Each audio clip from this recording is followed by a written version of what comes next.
Barakati Hawa, Barakati Yahushai, Barakati Hawa, Barakati Yahushai, Barakati Hawa, Barakada Yahushai. First and foremost, I want to give all praises, glory, and honor to Yahweh, Bashem Yahushai, Bashem Rokakadash. That belongs to apostles and elders of Great Millstone. Peace and salutation to you, beloved Akim, that is pushing this word in sincerity and truth, with humiliation all across the four winds. To you, I salute. This is the brother Desire one back at you with another lesson. Okay? And I want to get into a brief lesson to the spirit and power of Yahweh Shemashai. Going into what is heavier than lead. What is heavier than lead? And what is the name thereof but a fool? You see? Because, sometimes from time to time you encounter like people in our daily lives, you're trying to teach them with the scriptures and they ain't get no understanding. Like you would be trying to, give them on some insight of what the scripture's saying, but they ain't got no understanding. They come up with their own vain opinion. And also, dealing with people in our personal life, maybe on the job, we ain't get no understanding at all. And boy, that could wear you right flicking out. Because you dealing with people who want a low vibration.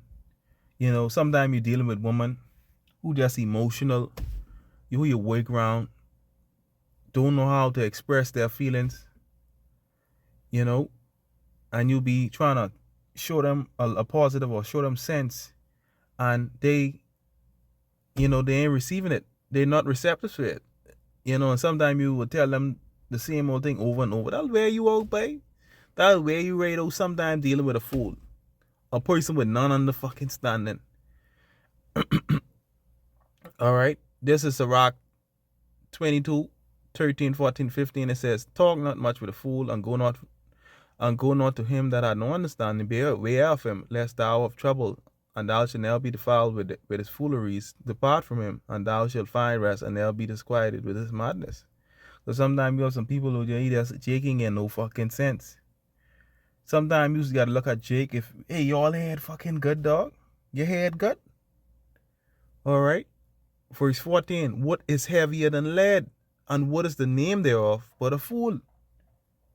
Alright? And the deal with a fool is something worse than fucking that. Alright? When we jump up a couple of verses, which I'm gonna get, it says, sand and salt and mass of iron is easy to bear than a man without understanding. Boy, they'd be easy to bear. Because when you're dealing with somebody who ain't got no sense, that'll wear your mind right out. Even with the scriptures and even, on the job, just working, you was trying to wonder the things what they say, the things what they do. Like your head gut, and sometimes, we work around people sometimes who ain't got no fucking understanding. Man and woman. Sometimes that's wear you right out. You see? It says, check these out, right? Check this out, Sirach 22 and 11. Weep for the dead, for he has lost the light, and weep for the... So let me start off again. Weep for the dead, for he had lost the light, and weep for the fool, for he wanted understanding. Make little weeping for the dead, for he is at rest. But the life of a fool is worse than that. Wait, a life of a fool is worse than that. You can imagine how worse than that? Because a fool just stupid ain't got no sense. Wait, and sometimes it says, when you jump down to verse 14, what is heavier than lead, and what is the name thereof but a fool? All right. Now I going into AI overview of Sirach 22, 14, and 15. It said, Sirach 22, 14, and 15 uses hyperbolic language to describe a foolish or senseless person as a burden heavier than lead, sand, salt, or iron. It advises avoiding such individuals to prevent trouble and the contamination of one's own peace and reputation. I telling you, boy, trust me, you stay away from them, you'll be better off. Because they just run your ass. They don't just wonder like, boy, Jake can't be in their right fucking mind. And sometimes you see a lot of people walking the road crazy. Yeah, we know they're crazy, but sometimes Jake, who you think gets sense, common sense, they fucking stupid. They ignorant. You know? They ain't get no understanding. They wise to do evil, but do good. They have no understanding. It says, it advises avoiding such individuals to prevent trouble and the contamination of one's own peace and reputation. Is telling you? That's the best way to stay from around them. It highlights the exhausting, draining nature of foolishness. It'll drain your mind right out. It's wear your fucking right out. Wear your mind right out.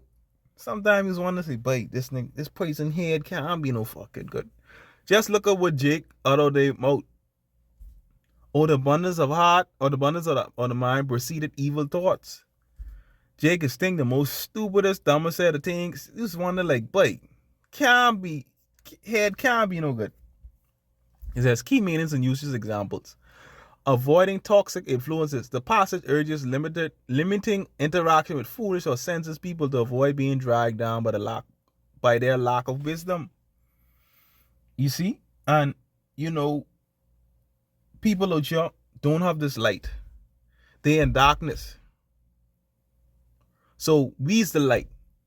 When we have to continue in that standard to be the light to them that are without. All right? But it urges limiting interaction. Don't have more much dealings with them because, hey, they in darkness. Light and darkness can't agree. Can two walk together except they be agreed? Especially in these times, it's best to just stay away from stupid, foolish people who ain't get no understanding. You see? Because they get demons on them. Another one says the weight of foolishness. It uses vivid comparison, lead, sand, and iron to illustrate that a foolish person is more exhausting to bear than physical heavy materials. Boy, that's so true. Boy, the mental capacity it weighs more than the physical. boy, you get well mentally. That more than anything, because me dealing with kids, trust me, kids can weigh you out mentally. You drain you right freaking out. Sometimes I'll go home, I'll be like, sometimes my wife said, baby, you look tired. They say, mentally draining kids. This way you mentally. And some of these individuals, they act worse than children, but they act worse than fucking children. It says the weight of foolishness, it uses vivid comparisons, lead, sand, and iron to illustrate that a foolish person is more exhausting to bear than physical heavy materials. You see that? Then it says preventing defilement. The text suggests that connecting with a folly can cause one to become defiled with his sin, meaning can pick up bad habits or face undeserved consequences. So the best thing to do, stay away from them kind of people. Stay away from stupid people. All right, because you'll start to mirror those same type of behaviors. All right, especially in these last days. But the best thing to do is stay away from stupid people, even on the job and our personal life, everything. Stay away from them. Stay, like this is saying the word. They just say in the word, stay in your own corner. It says synonyms of fool, foolish in context, unintelligent person. And we see that with Jake. Jake ain't intelligent at all. Listen what Jake is. Jake. The things will come with a Jake mode. You just wonder, like, something gotta be fucking wrong with y'all. Man without understanding, senseless person, lack of sense. Wicked servant, implied in some context, ungodly person. Especially in this time. The advice is to stay away from them so you can find peace and not to be worried by their lack of sense. Well said. So in these times, it's best to just stay to yourself. Limit your time around these people. Because they ain't gonna see what you're saying anyhow. They ain't care to know what you're saying. Especially when they know what we're about. But people can wear you out. You see? But yeah, man, I just wanted to bring out your spirit and power of Yahweh Shema Shai, but Shema Kakodash. Yeah, man, Shalom.